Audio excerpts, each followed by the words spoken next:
Merhaba arkadaşlar. Bu videoda kendi kütüphanenizi oluşturmanıza yardımcı olacak materyal, ikon ve fırça indirebileceğiniz birkaç web sitesinden bahsedeceğim. İlk olarak materyal indirebileceğiniz sitelerden bahsedeceğim. Bunlardan ilki Google. Google üzerinde materyal aratırken karşınıza daha fazla sonuç çıkması için aramalarınızı İngilizce yapmanızı öneririm. Çünkü internet üzerinde İngilizce daha fazla kaynak bulunuyor. Burada aramanızı yaptığınızda Google görsellerde karşınıza çok fazla sonuç çıkıyor. Ama buradaki görsellerin hepsi kullanabileceğiniz boyutta değil. Genelde çözünürlükleri düşük ve küçük dosyalar oluyor bunlar. Google görsellerde araçlar seçeneğinden arattığınız dosyanın boyutunu ayarlayabiliyorsunuz. Ben kullanacağım görsele bağlı olarak genelde görsel boyutunu büyük veya ortaya ayarlıyorum. Ve bu şekilde burada karşıma çıkan malzemelerden birini indirip kullanıyorum. Bu yöntem benim en fazla kullandığım yöntem. Genelde görsellerimi Google Görseller üzerinden indiriyorum. Ama buradaki görsellerin birçoğunda telif hakkı bulunuyor. Yani bu görselleri kullanarak herhangi bir projeyi satacaksanız veya bunu pazarlayacaksanız bunun telif hakkına dikkat etmeniz gerekiyor. Bunun dışında kendi şahsi projeleriniz için kullanacaksanız bir sorun olmuyor. Daha önce mutlaka karşılaşmışsınızdır. Photoshop'ta aynı malzemeyi yan yana kopyaladığınızda ders çizgileri gibi bunların birleşim noktalarını belirten çizgiler oluşuyor. Eğer materyalleriniz bu çizgiler olmadan kopyalamak istiyorsanız arattığınız materyali seamless kelimesiyle birlikte aratmanız gerekiyor. Yani bu dikişsiz, lehimsiz, kusursuz materyal anlamına geliyor. Videonun sonunda normal bir materyali Photoshop'ta dikişsiz hale getirmeyi göstereceğim. Direkt bu kısmı atlamak istiyorsanız videonun sonuna geçebilirsiniz.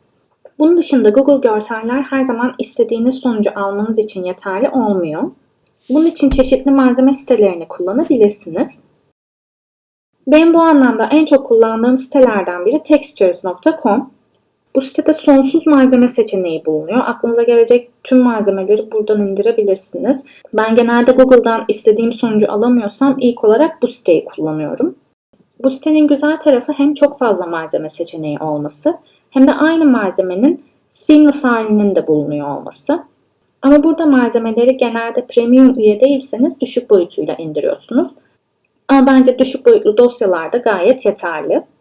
Siteden herhangi bir materyal indirmek için öncelikle üye olmanız, bir hesap açmanız gerekiyor. Ücretsiz üyeliklerde günlük 15 krediye kadar dosya indirebiliyorsunuz. Dosya boyutuna göre materyalin kredisi değişiyor. Yani 1 kredilik veya 3 kredilik dosyalar indirebiliyorsunuz. Bu ilk başta çok fazla görünmüyor olabilir ama dediğim gibi uzun solukta sizin kendinize özel bir mimari kütüphane kurmanıza yardımcı olacaktır. Bir sonraki site polygon.com.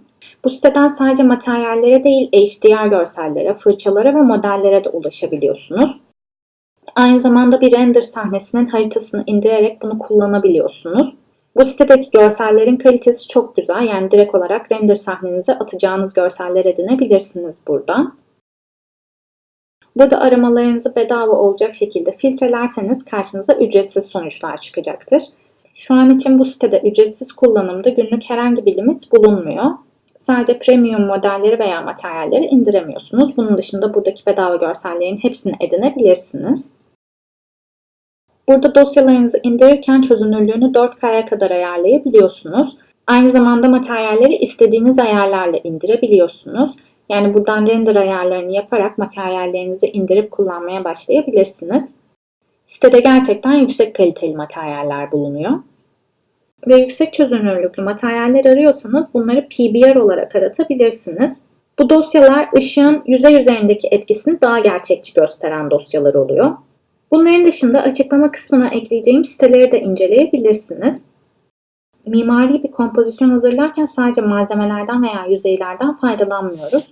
Aynı zamanda insan veya bitkilere de ihtiyacımız oluyor. Bunları yine Google üzerinden cutout terimiyle birlikte aratabilirsiniz. Yani bu çevresi kesilip çıkartılmış anlamına geliyor. Bunları indirebileceğiniz sitelere gelecek olursak ilk başta benim favorimle başlayacağım. mrcutout.com. Bu siteden sadece insan değil aynı zamanda bitki, hayvan veya obje de indirebiliyorsunuz. Gökyüzü veya arka plan imajlarına da buradan erişebiliyorsunuz. Buradan aramalarınızı filtreleyip istediğiniz dosyaları indirebilirsiniz. Ama site maalesef tamamen ücretsiz değil. Günlük 2,5 MB'a kadar indirme limitiniz bulunuyor. Bunun dışında para ödemek zorunda kalıyorsunuz. Yine de yeterli bir site olduğunu düşünüyorum. Bir diğer site Non-Scandinavia. Bu site tamamen ücretsiz. Çözünürlük çok iyi olmasa da yine de güzel görseller bulunuyor. İnsan cutoutları dışında aynı zamanda süliyetlere de ulaşabiliyorsunuz. Bir sonraki site Skullgroup Bar. Bu site de tamamen ücretsiz ve çok fazla seçenek barındırıyor. Hatta buradaki görsellerden bazıları o kadar popüler ki çeşitli yarışma projelerinde bunlarla karşılaşabiliyorsunuz. Bu benim mimarlık eğitimi alırken ilk karşılaştığım siteydi. Bunun dışında daha farklı stiller arıyorsanız yine açıklama kısmına ekleyeceğim linkleri inceleyebilirsiniz. Bunlardan biri Art Cutout. Buradan daha karikatürize edilmiş insan ve bitkilere erişebiliyorsunuz. Cutout Mix adlı siteden insan illüstrasyonlarına erişebiliyorsunuz. Paftalarınızda daha farklı görünüşler arıyorsanız bu siteleri kullanabilirsiniz. Pink My Drawing adlı sitedense vektör bazlı cutout dosyalarına erişebiliyorsunuz. Bu dosyaları DVG veya AI formatıyla indirebiliyorsunuz. Yani CAD programlarda veya Illustration'da kullanabiliyorsunuz. Aynı zamanda Illustration dosyalarını Photoshop'a da aktarabiliyorsunuz. Mimari kompozisyonlar oluştururken sadece malzemeler veya cutout dosyalar kullanmıyorsunuz. Zaman zaman özellikle konsept haftası oluştururken ikonlara da ihtiyaç duyabilirsiniz. İkonlar için en çok kullandığım site Flaticon veya Flaticon. Burada arama çubuğundan yine İngilizce terimlerle arama yapabilirsiniz. Arama sonucunu da ücretsiz olarak filtrelerseniz karşınıza sadece ücretsiz sonuçlar çıkacaktır.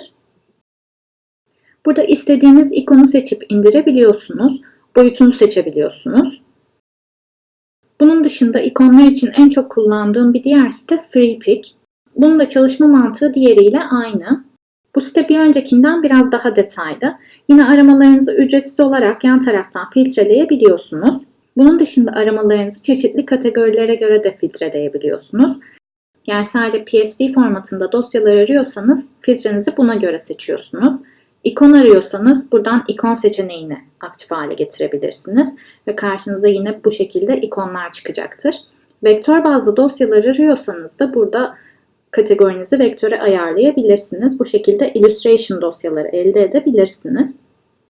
Son olarak bahsedeceğim şey fırçalar. Fırçalar için aslında ayrı bir video yapılmalı ama şu an için fırçalar için genel bir site önereceğim. Bu da Brush Easy. Bu sitede yine fırça aratırken İngilizce terimlerle aratmanız gerekiyor. Ve filtrenizi standarda getirmeniz gerekiyor.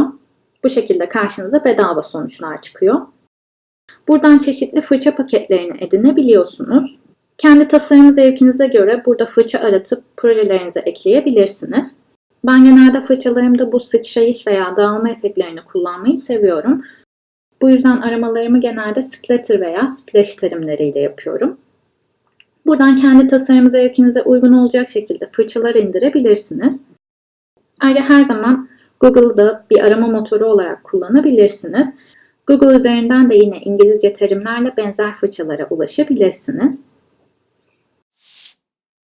Son olarak videonun başında söz vermiş olduğum gibi normal bir materyali seamless hale getirmeyi göstereceğim. Şimdi elimde böyle bir beton materyalim var. Ve bu materyali yan yana kopyaladığımda görüldüğü gibi arada birleşim çizgileri oluşuyor. Ama ben buradaki çizgilerin çıkmasını istemiyorum. Bu yüzden bu aradaki çizgileri yok etmem gerekiyor. Materyalimi Photoshop'ta açıyorum. İlk olarak kullandığım bu görselin boyutunu öğrenmem gerekiyor. Bunun için Image menüsünden Image Size'a gidiyorum. Görselim yaklaşık 1600'e 1370 piksel büyüklüğünde. Şimdi filtre menüsünden diğer seçeneğimin altından Offset'e tıklıyorum. Burada materyalimi dikeyde ve yatayda yarısı kadar offsetleyeceğim. Böyle yaptıktan sonra zaten materyalin birleşim yerlerindeki çizgiler de belli oluyor. Şimdi yapacağım şey Clone Stamp aracını kullanarak bu çizgileri yok etmek olacak. Bu aracı S tuşuna basarak aktif hale getirebilirsiniz. Aracı kullanmak için düzgün bir nokta üzerinde klavyenizden Alt tuşuna basarak bu alanı kopyalıyorsunuz. Bunu örnek olarak alıyorsunuz. Daha sonra düzeltmek istediğiniz bölge üzerine gidip tıklayarak kopyalamış olduğunuz örneği bu noktaya yapıştırıyorsunuz. Bu araç da fırça aracı gibi çalışıyor. Yani bunun boyutunu değiştirebiliyorsunuz, opasitesini değiştirebiliyorsunuz veya isterseniz fırça menüsünden buna değişik fırçalar da atayabiliyorsunuz. Kopyalama işlemini bu şekilde yapıyorsunuz. Ve kullanmak istediğiniz materyalin birleşim çizgilerini bu şekilde yok ediyorsunuz. Şu an göstermek için yaptığım için buna çok özenmiyorum. Bu şekilde materyalinizin birleşim çizgilerini yok ettikten sonra bunu yeni bir materyal olarak kaydedebilirsiniz ve kullanmaya başlayabilirsiniz. Böylelikle mimari kompozisyonunuzda kullanmak istediğiniz sıradan bir materyali seamless hale, yani dikişsiz hale getirebilirsiniz. Umarım video faydalı olmuştur. Bir sonrakinde görüşmek üzere. İzlediğiniz için teşekkür ederim.